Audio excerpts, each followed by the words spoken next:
Fitzy and Wippa with Kate Ritchie podcast. How good is that? I'm actually quite proud of this story because you've met my eldest son. His name is Houston. Couple of times, He is so... Well, what a lovely style of a kid. young man. Yeah. What Well, lovely. he's You've done very well. He's firstborn, Kate, so he's sensitive, he's reserved, not like secondborn. No, they're he's lunatics. A wrecking ball. the loose Lenny. So Huey he's even to the point, he doesn't like the attention that, he was even asked in his footy team if he wanted to be part of the leadership group. He doesn't want to be part of the leadership group because then the focus is on him. He's one of these kids, right?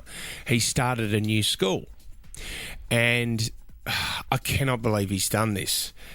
And he's, it's taken him a while to get to find friends, and it's hard for any kid who moves from school to find new friends. And in that age group, because how old is he now? 14. 14. Yeah, it's tricky. It's an awkward age.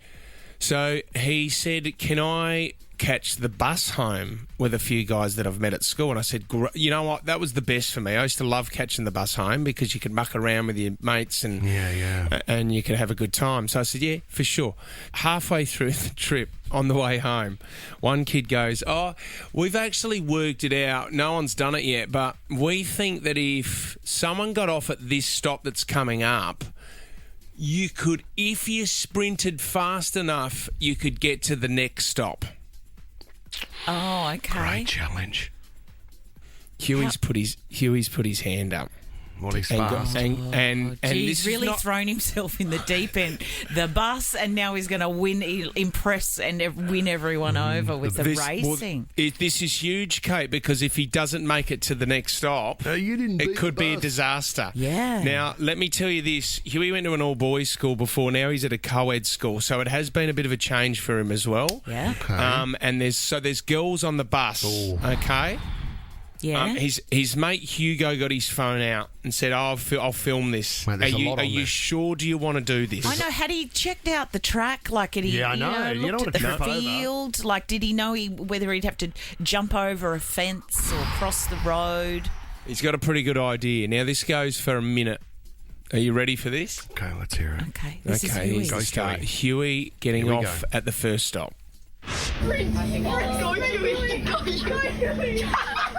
Go on, Huey. You've got to run. Okay. Sprint, Huey. He doesn't even know where to go. Oh, my God. Oh, poor Did you press Huey. the He's got stop? all Press the eyes stop. on him. Go, Huey. He's going to sprint through the next bakery. Come on. Get up, Huey. Go. Or, no, we're still going to go around here. He's making Come on. Huey. Go, Huey. Gotta get up, mate. Well, they're really supportive. That's they good. are. They want him to win. The whole bus is in on it.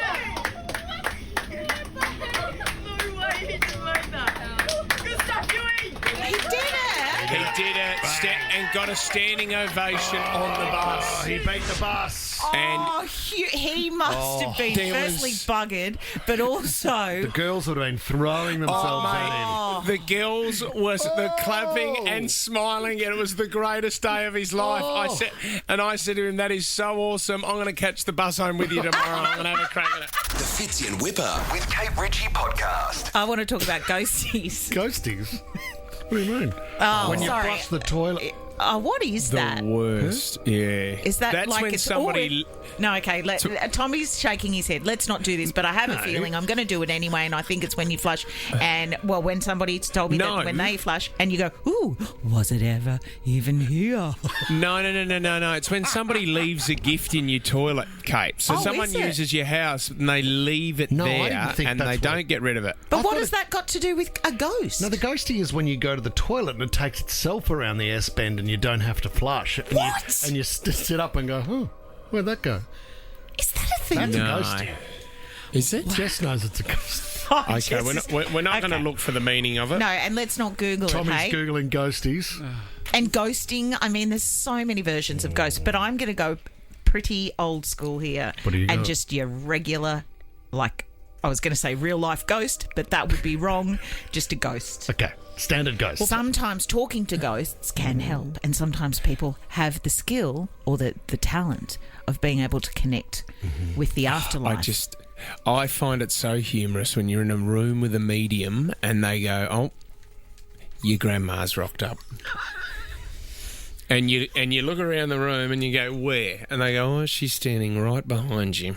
And she said that day that she dropped you off at footy training, she forgot to pick you up. And she's sorry. Oh, my gosh. It's amazing. Oh, I remember that day. Okay, so we've got a non-believer in the room. I'm a okay, believer. I think it's very clear that you don't believe in this stuff. Tom, I don't know whether you're laughing at Kate or you just Googled ghosty. No, I can't say, guys, so you keep moving on and Okay, he's far more I'll wipe interested my in search history shortly. it than me. Give us a call, 13 24 10. I mean, maybe you've used connecting with... What? Is that the number? Yeah. Why are you laughing at me? Thinking about ghosties again. Oh, okay. Gosh. Give us a call, because I have a story I'm going to share with you. 13 24 10. If you've connected with the afterlife, has it been helpful? I mean, there are psychologists out there that say that sometimes if you've lost a loved one and you're finding the grieving process incredibly difficult, that somehow connecting with those people through a medium can be quite helpful, but it needs to be restricted to a certain period of time. You can't try and have this person in your life forever. Uncle Gary is still here. It would be great to have a ghost that's with you the whole time, Kate, and gives you advice. I think you need a bit of privacy every now and then. Like, imagine if you did everything in your day, all, like, say, 7 days out of a week. That is a week. But imagine if they were there all the time. Watching it'd be awesome. Like, just, hey, by the way, kettle's done. Finished. Well, you'd know that. Go get yourself your tea. You don't need a ghost to tell you that. I don't think you need a ghost. No, but if you might be in another room, you know what I mean? But then they watch you drink your tea. Maybe there are some things you need to have privacy. Yeah, you want to big drink your tea time. in private. I have heaps of those Just spoke moments. to another ghost. Someone's still in your car right now. Thanks, Dave. Thanks, I'll go ghost. check it out. But where's the ghost? In the bed with you or out in the driveway watching your car all night? They see everything, Kate. This is the thing. They They're can be everywhere. They hover. I went to a cafe in Queensland once upon a time. This is very many years ago. And I was with a boyfriend, and we were at the coffee club. He always took me to all of the best places. Oh, fine dining. And I was having a latte in one of those hideous triangular vessels that they tend to serve. So tall that you tend to knock them over, and you hate that you've ordered a latte because it's so milky and gross. What's this got to do with ghosts, mate? I'm sitting there, and as I did a little bit, I was crying into my latte because it was just not a great day. Okay.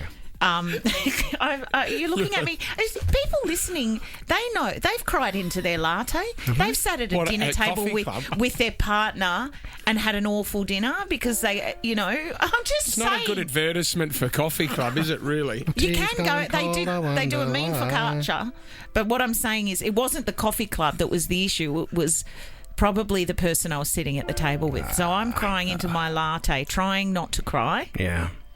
And I don't even know what he was doing. He probably thought it was great. It was the best day of his life, having me crying my coffee again. I'll repeat the question. What's this got to do with a ghost? Well, a woman got up and she obviously went and ordered her sandwich or something, croissant. And then she came back. Okay, how did it go? And then, I go to the toilet. I get up from the toilet to go and dry my eyes or something and reassess life. I ghost him. Anyway, How's this got to do with stroke, what's this haven't got you? to do with the ghost? so then I go into the toilet, and this woman who was sitting in the coffee club follows me into the toilet. Yeah. And she says to me, "Are you okay?" And I said, "Well, does it bloody well look like I'm okay?" No, I didn't say that. Yeah. I said, "Yeah, I'm fine." Like what I did. Just what you did say. Yeah, just fake it till you make Where's it the kind ghost? of thing. She said, "You'll be okay." She said, "I know there's obviously something distressing going on. This whole situation doesn't look great." She said, "But you'll be okay because she's one of those like medium people, and she could see my guardian angel standing at the table with me, watching me while I cried into Laughing at you? Not laughing at you. Shivers. That is wild. No, but she said she could see someone When you there. walked back to the table, did you sort of look around a bit and go, I can't believe someone's there with me? No. Had he gone by then too, the breakup boyfriend? Oh, no, He was a he had stinker. many more days of hell to put me through. Oh, my God. The Fitzy and Wippa with Kate Ritchie podcast. I want to hear from you if you've got like a really cutesy thing that you do in your relationship just to show how you love each other. Yeah. And it's just a special thing that the two of you get.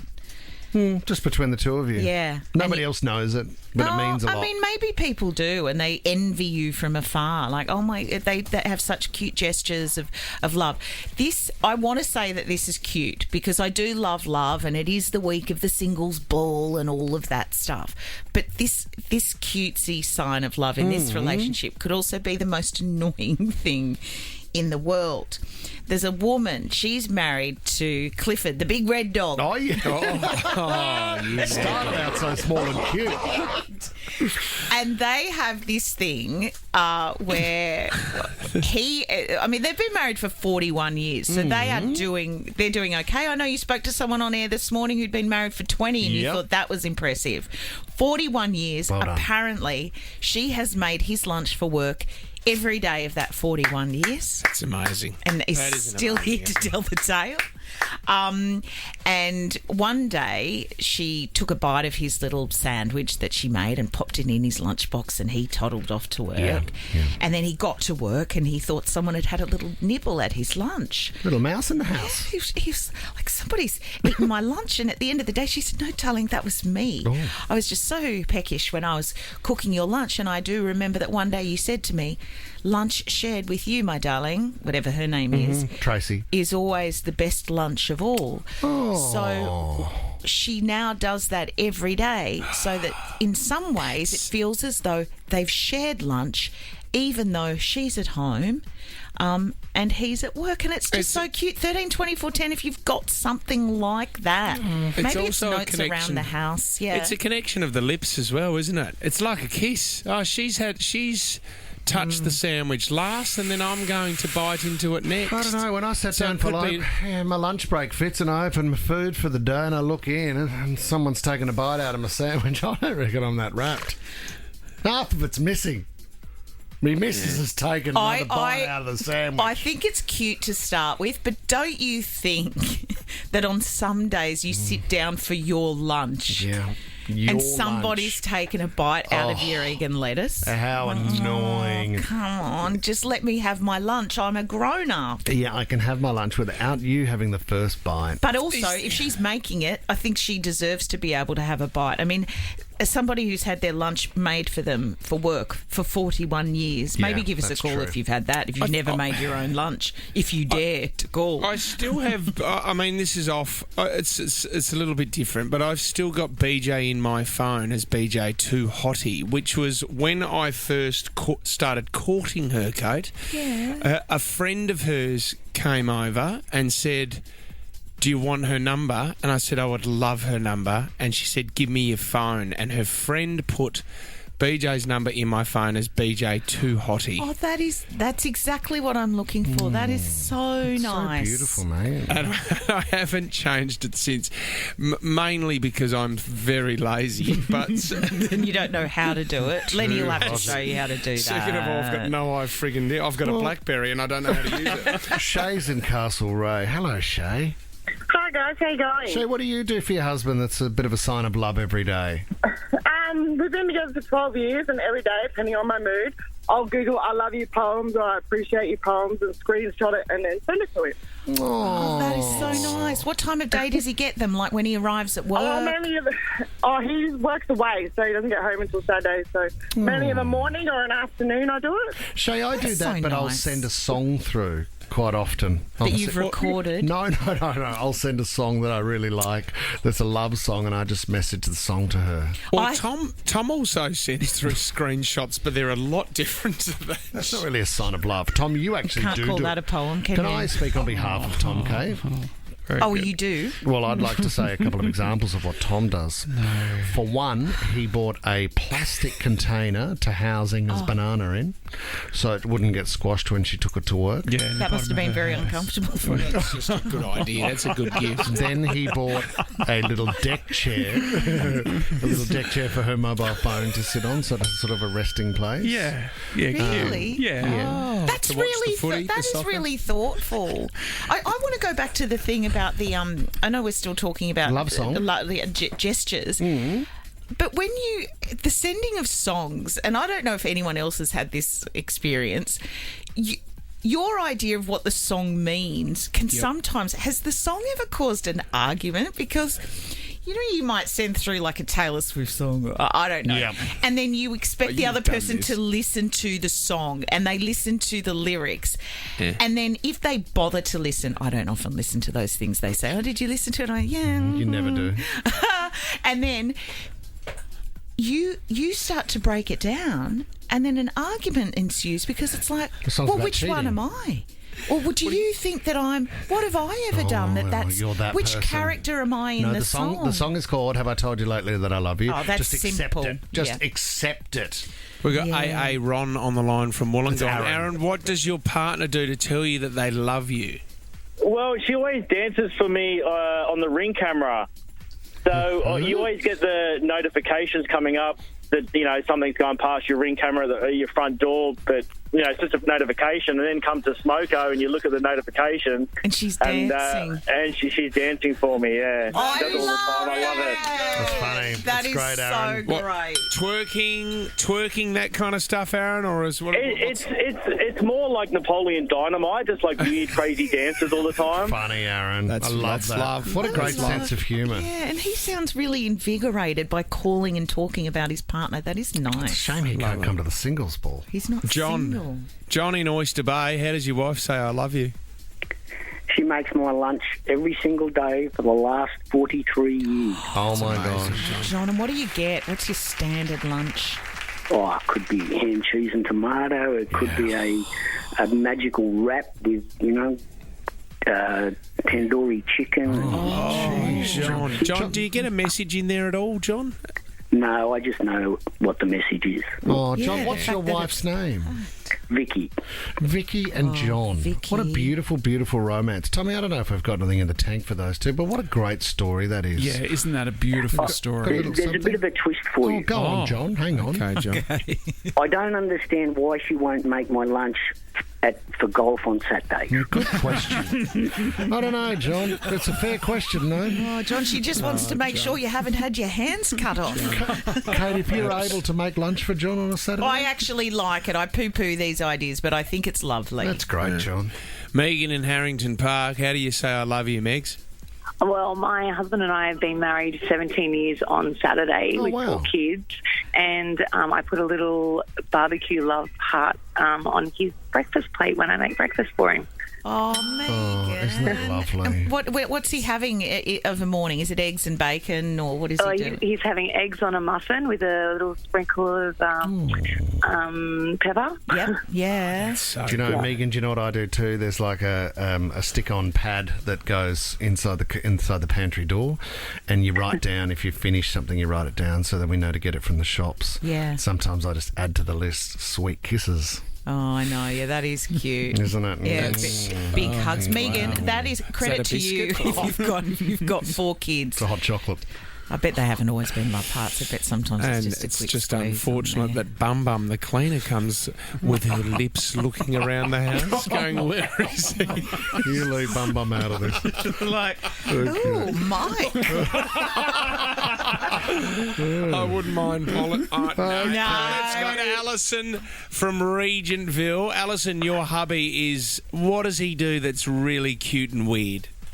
He, on our first wedding anniversary, he put our first 3 wedding songs on a CD, and every year since then he adds a song to the CD on our anniversary. Oh, Alison, give us some of the songs over the years that have really hit a chord with you. We've got Without Your Love, Jimmy Barnes. Oh, yes. Unchained Melody. Oh, the Everly Brothers. Yeah, there's... And do you do a slow dance with it, Alison, around the living room? Well, we used to. I lost my husband 10 years ago, but I'm sorry. Right up until he passed, he did that every year. What a beautiful tradition. And now you have those wonderful songs together forever. Yeah, I do, yeah. And they mean so much. Oh, Yeah. Alison, So nice to hear. Thank you for calling. that was a beautiful call. I didn't know he was gone. No, but they're those sort of things where you can really build the love forever, because Alison has those fond memories and has that fond connection with the music, and that lives on. Yeah, absolutely. Fits in Wippa with Kate Ritchie is a Nova podcast. For more great shows like this, download the Nova Player via the App Store or Google Play. The Nova Player.